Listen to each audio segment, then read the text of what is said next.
We have all heard of Hades as a Greek version of Satan, but was he truly evil?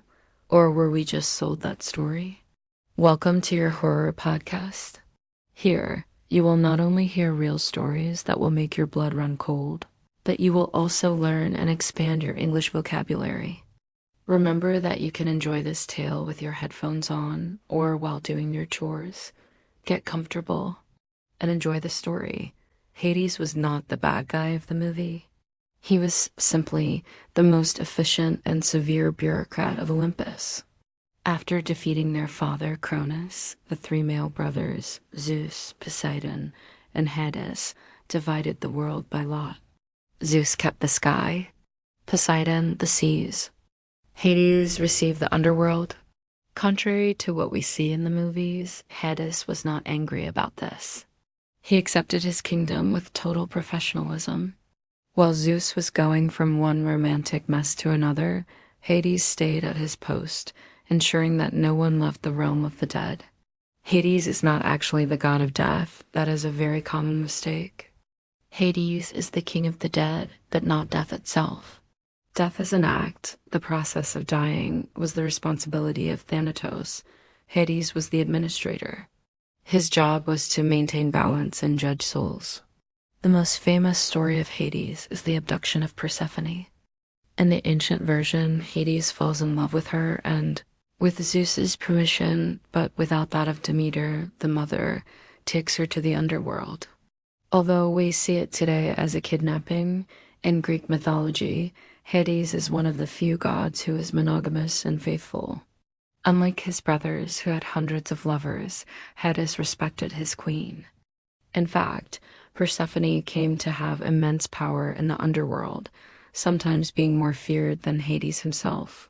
Hades was also known as Pluto, the wealthy one.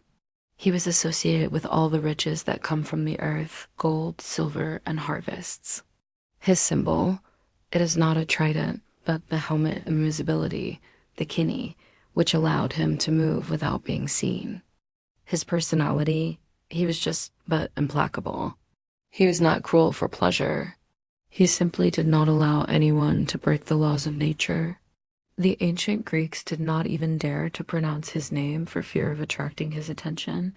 They preferred to call him the hospitable one or the invisible one. It wasn't because he was evil, but because he was inevitable.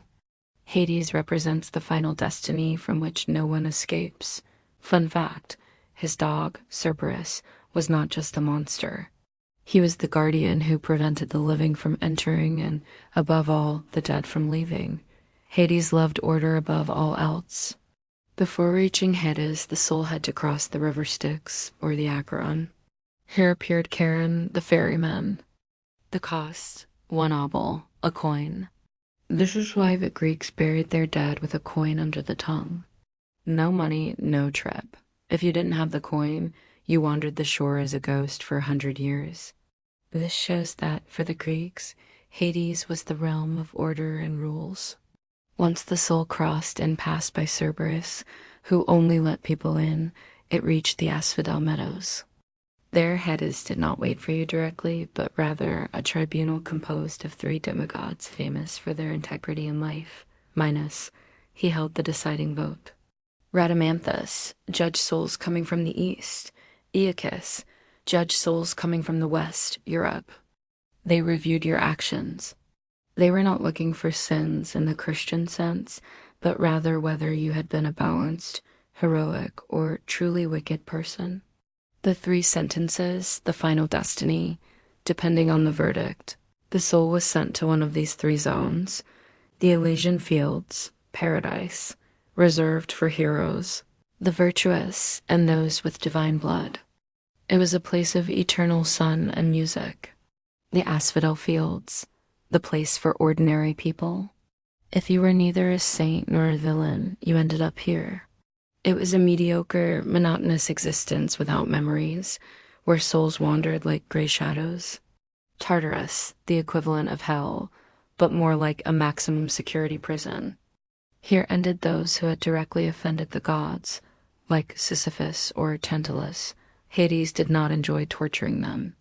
He was simply the warden ensuring they served their eternal sentence. A fascinating detail is that Persephone often acted as the soft part of the system. While Hades was the cold law, it was said that Persephone could be moved by poetry or true love. The most famous example is that of Orpheus, who went down to the underworld to find his wife. Hades did not want to let her go, because rules are rules, but Persephone, moved by Orpheus's music, convinced her husband to make an exception. Why does this change your view of Hades? Because it shows us that his kingdom was the only place in Greek mythology where meritocratic justice existed. On Olympus, Zeus punished or rewarded on a whim. In the realm of Hades, your destiny depended strictly on what you had done with your life, and this is the true story of Hades. It is not the same one they sell us in the movies.